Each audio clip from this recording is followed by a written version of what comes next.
Ang tingin ko dito, pinasok niya ito bilang PR measure. Para sabihin niya, may ginagawa siya. So ano yung ginagawa niya? Nag-iimbestiga, pinalalabas niya, ako ang tagabantay ng kaban ng bayan. Talaga. Bakit ngayon ka lang nagising? 2025 nung petsa na. Diba? 2025. Anyari sa 2022, 2023, 2024, anyari, bakit ngayon lang? Last year, alam mo nang may issue sa flood control. Ikaw na mismo ang napakamot ulo. 5,500 projects, pero ang lala ng flooding. And it is not something you can sweep under the proverbial rug and say, marami talagang tubig eh. But wait, that's actually what he said. Sinabi niya, wala tayong magagawa because that's nature. Ang daming tubig. There was just so much water. Sure, sir, sure. If that's what you say. But that meant that the president was making excuses for the regular work that should have been conducted under his watch.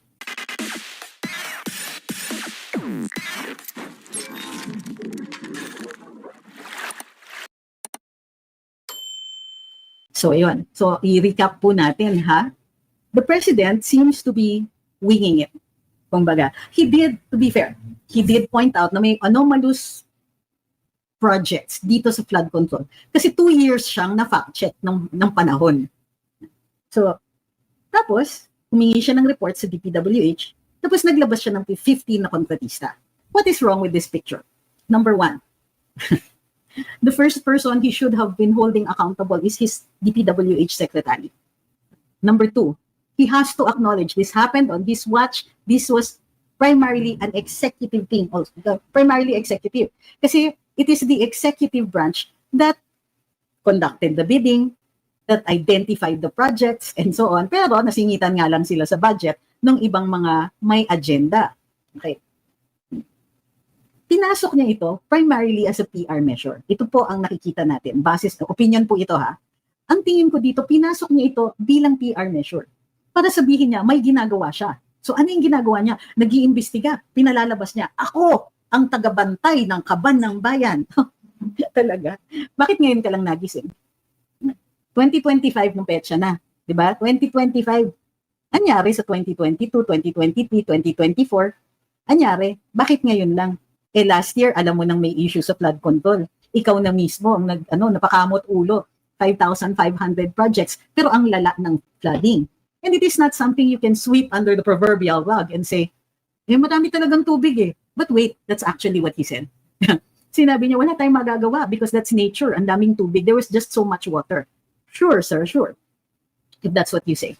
But that meant that the president was making excuses for the regular work that should have been conducted under his watch. O eto, 2025. Suddenly, importante sa kanya ang flood control. Suddenly, importante sa kanya yung mga korupsyon na nangyayari dito. Ang tanong, bakit suddenly? Bakit ngayon ka lang ika nga ng kanta? Bakit? Why do you suddenly care? Is it because, number 1, talo kayo sa impeachment at yung pogi points ninyo all went down the drain? Number 2, dami niyong kuda. Dami yung pinayagan na kuda tungkol kay VP, ang daming kumampi sa kanya. Ngayon na kumukuda kayo, kailangan kudahin nyo din ay korupsyon. It's the easiest kasi for the people to understand. Wala kang mga proyekto rin kasi masabing may ginawa ka. What else? Meron parang informal na giyera ang presidente with Speaker Martin. I'm not saying that this is a permanent thing na this is going to be that this is actually a power struggle. What I see is that the president is worried about his own trust and approval ratings, and he blames his cousin for it. He's not going to get rid of his cousin. He's not going to file cases against any family member. No, he won't do that. But what he's going to do, and what he's doing, is he's going after the people who are, the big contractors who are one way or another related to congressmen, who are loyal adherents of Speaker Martin Romualdez. The president thinks na if he goes after the person known as Tamba, baka tumaas din ang ratings niya. Because let's not kid ourselves. The president is doing this because his ratings have tanked. He's in the basement, and people and his own people keep digging a deeper hole. He's not in it because he cares. He didn't suddenly wake up and say, kawawa naman the people who got flooded. No, he had 3 years to do that. He's only waking up now because he's finally looking at 2018. He's looking out for his own political survival. And we're okay if corruption comes out, if people are held accountable for this. But is it going to be a fair one? Are the investigations going to be fair? Seeing that what he's doing is simply saving his own skin. Ito pa, we deserve better. And I know we've said it before. Napansin ko na hindi naman alam ni Presidente kung anong gagawin. Aba mantakin mo, sasabihin niya gusto niya kasuhan ng economic sabotage. Paano niyo gagawin yan, sir? Wala namang batas para dyan. Ano ang mga economic sabotage? Yung mga hacking, mga pagdating sa financial instruments, agrikultura, pati yung paggagawa ng ng mga documents hindi yata nasama. Yung paggagawa ng mga dokumento, mga fake documents, fake license plates, fake registrations para sa motor vehicles, kung malawakang ginawa, ito po ay economic sabotage. Importasyon, smuggling, yung manipulate ng mga presyo pagdating sa agricultural products, yan po ang economic sabotage. Unfortunately, even if the president has surrounded himself with legal minds, they have not done their job. They don't. The president remains clueless about what to do about these things. Ang ginagawa niya, nag-iimbestiga, nagtuturo. But does he know what happens next? I don't think so. Kasi hanggang ngayon, he doesn't even know what law to use. Hindi pa niya sinabing plunder, no? Sana plunder na lang para walang bail yung mga yan. Kapag pagka may preliminary investigation, tapos may probable cause, nakakulong yung mga yan, no bail. Laki naman ang kinita nila eh. Baka naman, or what's even more worrisome is they might go after the pipichugin ones. They'll go after the no-name contractors, yung mga mga hampas lupa types and all that, yung mga whatever. I don't see any big names being investigated, and I don't see any contractors with direct links to active legislators. Maliban lang kung the legislator is a political enemy or politically inconvenient to the Marcos administration. Hence, Chis Escudero. I'm disappointed that nobody has bothered to tell the president, sir, we have to create a law making ghost projects of this magnitude or badly produced infrastructure born out of corruption. This should be considered economic sabotage. Because I agree, it should be. Ang sakit sa sa ekonomiya natin eh.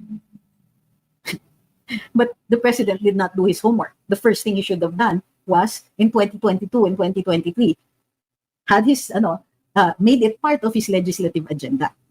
So again, this tells us more about the president than he really intended to eh. Ang ginagawa ng presidente dito is clearly he's showing it to us that this is again a PR thing, a communication strategy to raise his ratings. They're not serious, they're not going after their own people, they're going after the contractors. We haven't seen any legislator being held accountable except for Chis Escudero. Diba? And Chis Escudero is extremely inconvenient to many of those who are in the House of Representatives. So ito na. And then we're already seeing these comments. Dapat i-freeze ang assets. Dapat i-hold departure order. Paano po natin gagawin? Hindi pa nga po nag-uumpisa ang kahit anong preliminary investigation. Nag-ingay na ang presidente. And therefore, all of these construction companies, all of these people now have the opportunity to drain their bank accounts. For some of them, they'll be able to leave. Kasi ngayon pa lang nag-iingay na ang presidente and giving them so much time. So much time to prepare for the possibility of a criminal case. Kailan pwede mag-hold departure order? Only a court can issue that. And before you go to court, mag-preliminary investigation pa to establish the probable cause. Whether it is with the DOJ o sa OMB, that will also take some time. Remember Janet Napoles? Sa tagal ng investigasyon, nag-drain yung mga bank accounts, walang nahabol ang gobyerno. Or very little. So, ganun ba ang ginagawa ni Presidente? Is he giving all of these people the heads up? Takbo na kayo, layas na kayo ng bansa. Ang aga pa lang, nag-iingay. If they had conducted a discreet investigation, tapos in-announce na we have found these companies are liable. Hindi, umpisa pa lang nag-ingay. Bakit? Because this is a PR strategy.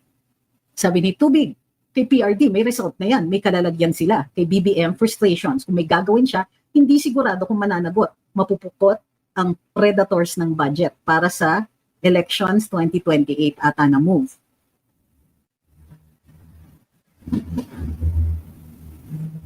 Sabi ni KB regarding, I suppose you mean COA audit on projects. Does a pre-audit or progress audit need a law to be implemented? Yes. Because right now, the reason for the post-audit is simply a policy from COA. Dapat yan, dati, a long time ago, merong pre-audit.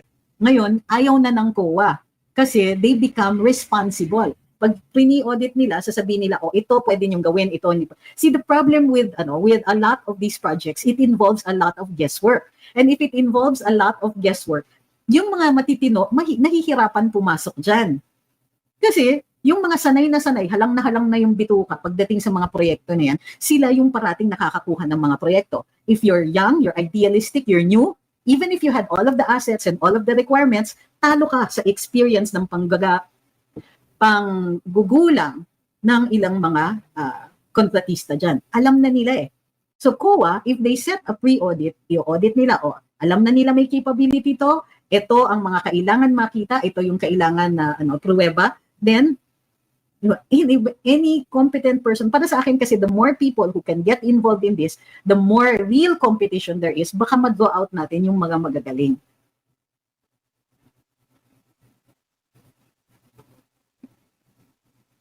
Sabi ni Kaho, wapakils talaga si BBM. For show lang, mapakita lang niya, pakitang tao.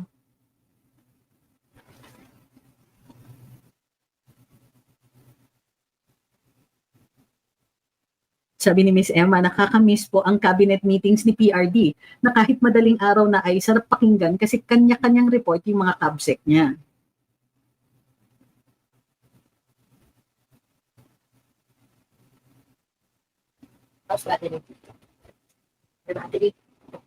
Ambi says, sobrang liit pala ng budget ng DOT. Only 100 million from 1.2 billion inilaan para sa DPWH. Kasi yun yung mga infra. Diba? Ay, alika. Ano ba yan? Yan. This one. Are you being sarcastic? So, sabi ni, hindi ko mabasa yung name, just like PI, kunwari walang alam, pero may alam, iba lang ang front para kay play safe if palpa. Okay. Hi, Miss Jean Gray, maraming salamat. At saka kay Ma'am, thank you kay Samara, kay Jean Gray uli, kay Jason, at kay Ma'am Artemis, maraming salamat po sa inyo. Sabi ni Awi, BBM is kind of a leader. If leader patawag sa kanya, who just tells what he thinks he wants. Then tapos na, ningas pugon. Kahit nga ang galit niya in process, nagagalit na ako, di man lang galit ako. At hindi man lang na, di ba, yung mga, nasa na yung mga investigasyon dito, nasa na yung mga yan, bakit hindi pa napapatawag yan? Can you imagine, nagre-rely tayo sa Senate investigation para maisiwalat yung mga pangyayari dyan. Bakit hindi yung mga investigador ng executive? Asa na yung mga accountants ng NBI para tignan yan? Or ng Office of the Ombudsman.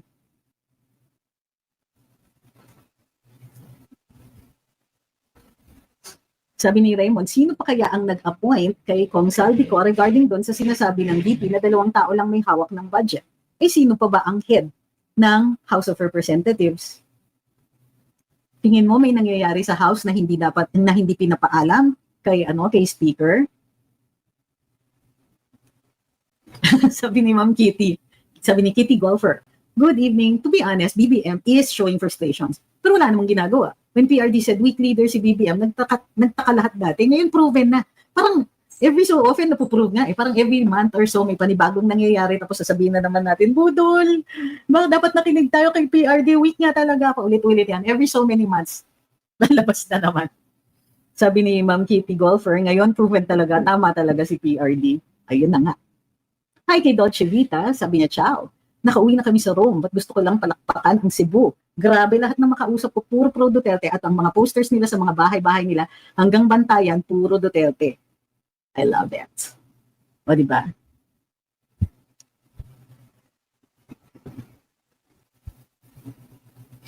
Sabi ni Lala Bell, kahit naman siguro if the president is surrounded with legal minds, baka naman di nila nakakausap ang presidente. Wala namang kasing meeting or consultation na nagagawa. So, again, ang daming nagsasabi sa akin, hold departure order, freeze assets.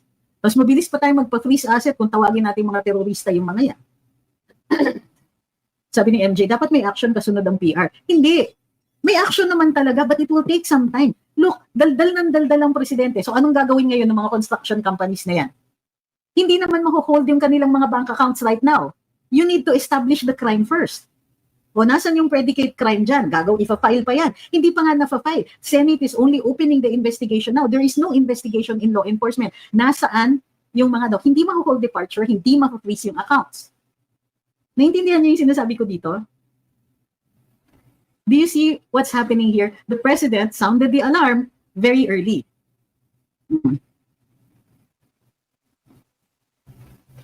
Diba?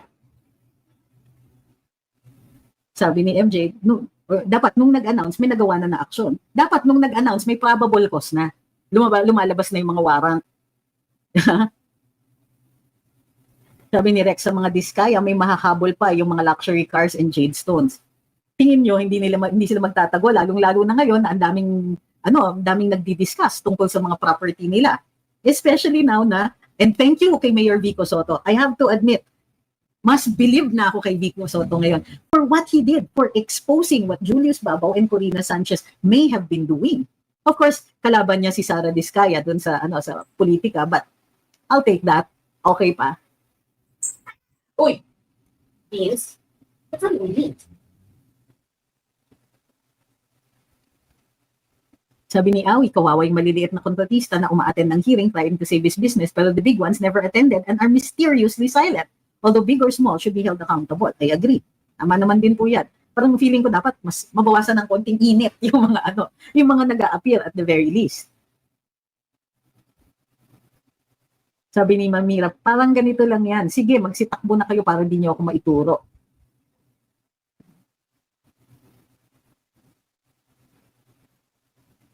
Ito sabi ni Sweet Dreams, ang ganda to. Now they're broadening the focus just to defocus. Ganda yan. Including even election contributors where BBM garnered huge refundable oligarch funding. Let's get tired of this and get out of our comfort zones. Ganda. Sabi ni Ma'am Marlene, oo nga po. Kaya siguro pinangalanan na niya yung mga sangkot sa anomalya para makapag-prepare pa sila at makapag-isip ng strategy paano malulusutan. So, pwede bang i-connect yan sa GAA 2025? Pwedeng i-connect sa GAA 2025, 2024, and maybe, yung dalawa, 2025 and 2024. Talaga naman saan nanggaling yung pera, di ba? Sabi ni Ma'am V, you're very right. What do you expect in a weak leadership? Kung kaya inabot ang ganitong matinding korupsyon kasi walang takot gumawa ang tiwaling opisyal sa pang-aabuso gamit ang posisyon. And now, with the president all over the place, he's giving them the chance to run. Whether run for office or run out of the country, pwede din.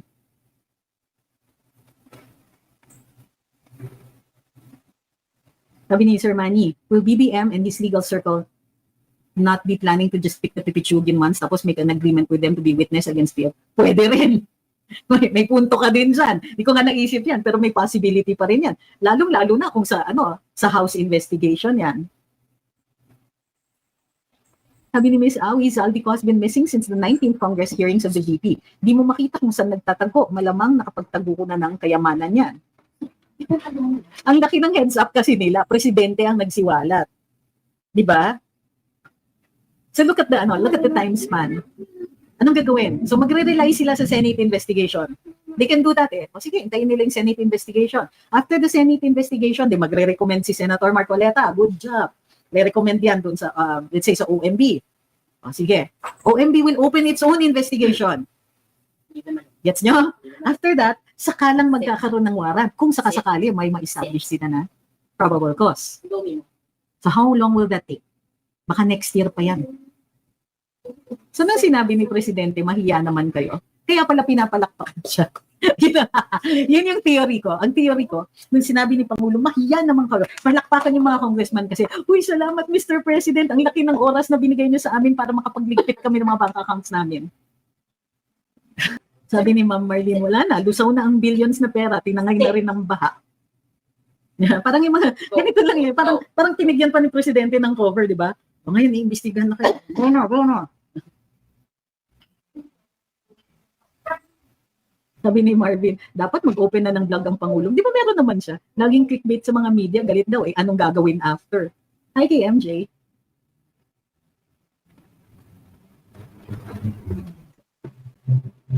Nano ko kay sir. Hindi pa rin niya alam ang gagawin niya pagka nagpapakita siya sa sa screen.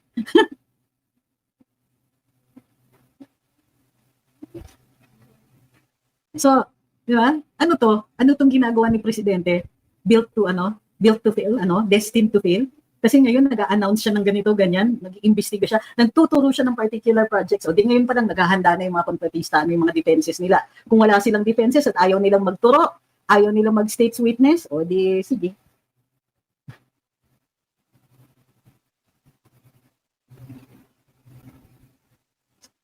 Diba? So yun yung point ng ng sinasabi natin dito. For me, this is a PR gimmick. He's not really on our side.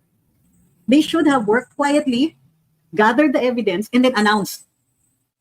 Grabe itong flag. Akala ko nga last year pa lang, mag-start na siya ng investigation, quietly looking into these contractors. But did he? Tapos ito pa, ilang beses na nagsalita si Mayor Magalong. Ilang beses na siyang nagsabi na, ganito yung ginagawa. Sa ayuda, ganito ginagawa. Sa ganito ginagawa. Did they bother? Did the President institute, may mga ganyan pala. Kayo, quietly, imbestigahan nyo nga. Tignan nyo nga yung mga records niyan. I'll give you authority to get records. Did he do that? Yun yung problema. Because PRD did that. Wala siya yung Kaya yung iba, pag sinabi niyang mag-resign, resign na kasi may ebidensya na siyang hawak. Ano ba?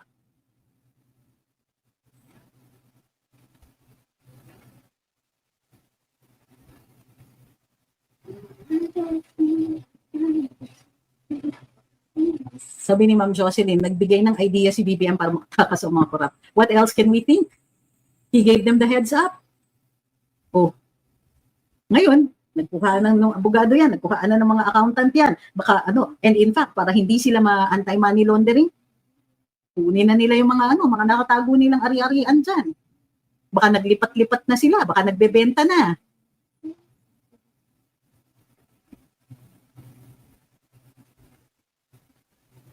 Sabi ni Paghimo, no one in mainstream media is highlighting what you're saying.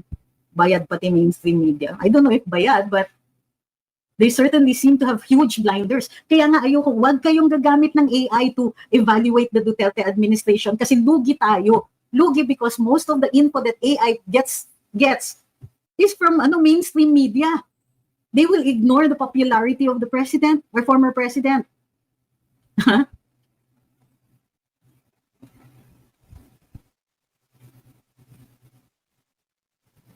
Yan, sabi ni Awi, iba talaga panahon ni PRD when he released names of officials connected to drugs. He was ready with evidence. Names are not just for show. Ayun nga, kasi prosecutor dati, alam niya kung pwede, kung yung mga circumstances na pwede siyang takbuhan ng kanyang mga hinahabla. Sabi ni ZC, sayang confidential funds niya. Sana nag-gather muna siya ng evidence para walang ligtas. At maganda yung sinasabi ni Alejandro.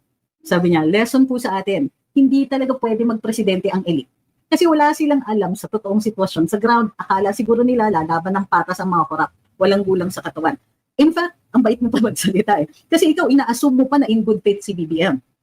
So, assuming na nga in good faith siya, na talagang naghahinahabol niya itong mga korap na to, sa kagustuhan niyang magmukhang nagtatrabaho siya, ayan, binigyan niya ng malaking lead time yung mga hinahabol natin.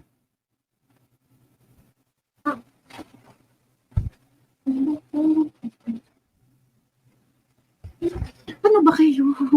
Okay, papatulan ko itong isang katanungan na ito simply because nag-aano ka ng, alam mo yun, nananakot ka eh. Sabi ni Mahar Limos, how would you interpret the statement of Kitty that PRD wants to see all of his kids together at The Hague? Why do you have to interpret it?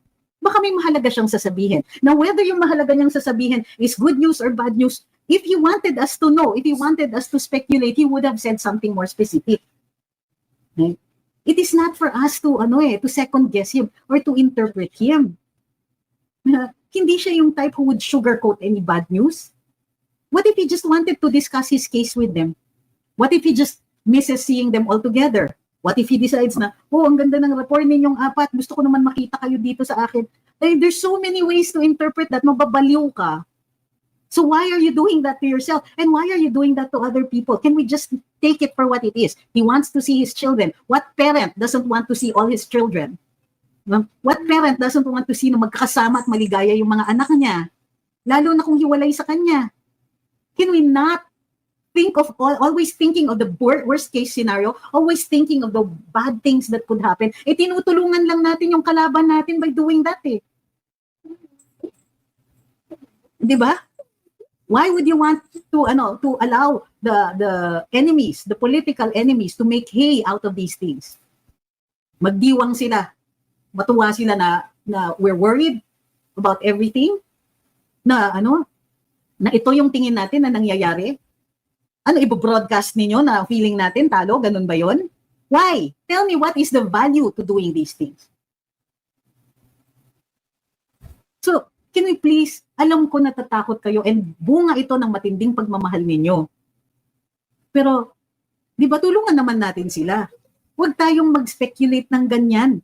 Na ang unang lumalabas, ang unang iniisip, masama ang nangyayari. Bakit? Di ba? Makakaintay yung bad news eh. Can't we just keep working on bringing him home? Can we keep working on protecting these kids? Mahal ni Presidente yung mga anak niya. Can we protect VP Inday? Isn't this something that we can do for him that is positive and that can be, that wouldn't make him feel bad, that he would be happy about?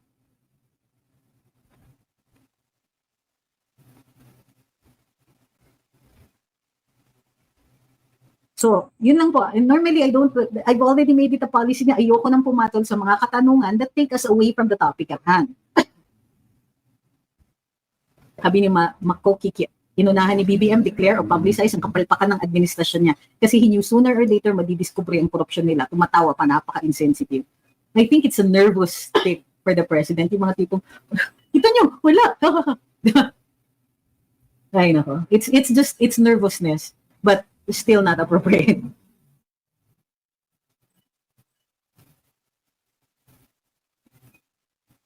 Sabi ni, alam niya na mga guni-guni sa isip niya sa tanong niya na yan, ma'am. Bala nila yan para ma-divert ang topic. Hindi rin. So, to recap. This is clearly what the president is doing is, what does it show us?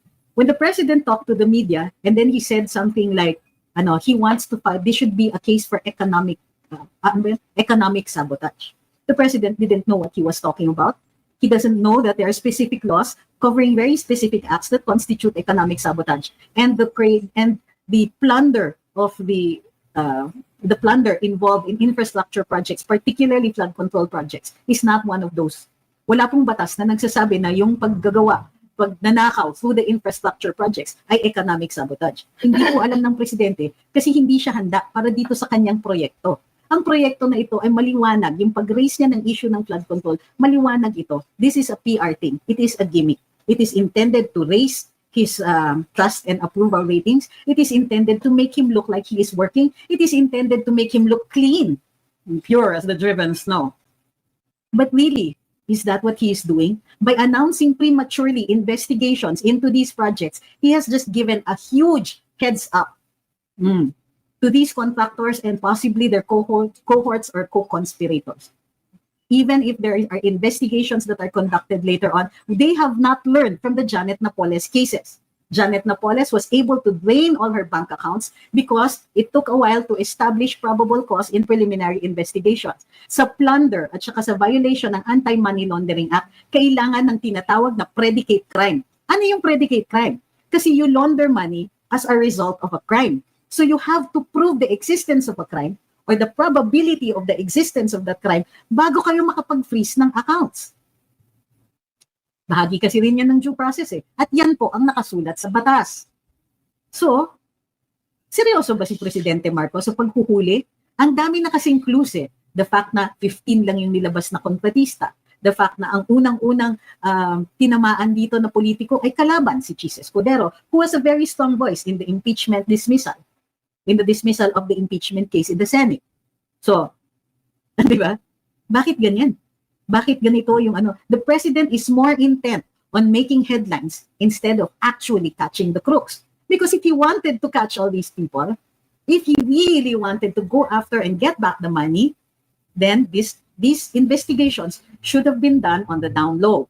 It should have been done quietly, confidentially, able to get all of the documents and be able to prove these things and, di ba, get your whole departure orders, get a lockdown and a freeze on these accounts so that we can get back yung mga resources. So that hindi makatakas itong mga to. By announcing investigations prematurely, the president has just given them a huge defense. Time. So once again, this is not something that we see the president as doing that could lift his trust and approval ratings. On the contrary, lalo pa dapat tayong magduda sa kanya. Ano ba talaga? Gusto mo ba talaga silang mahuli? O moro-moro, ay sorry, bawal pa yung gamitin yan. O budol na naman ito. Hindi kasi niya pinlano eh. And once again, nakikita din natin na ganyan talaga sila sa administrasyon na ito. They have no plans, they do things on the fly, hindi nila pinag-iisipan. Parang kukunti lang yata yung resources na nandito. Maybe he doesn't listen sa mga dalubhasa sa kanyang gabinete. And diba, kitang-kita din naman natin eh. Pinagalitan ba niya kahit minsan si Secretary Bonoan? I don't think so.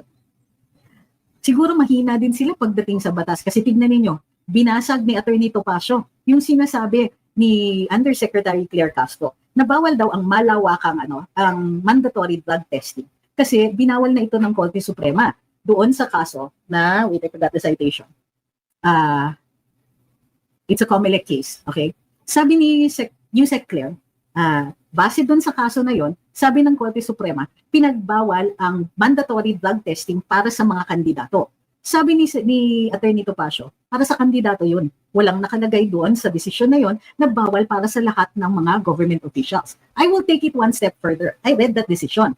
That was a bunch of cases, 3 kaso yon. At doon sa isang kaso, nakalagay doon, ina-uphold yung random drug testing for government employees and officials.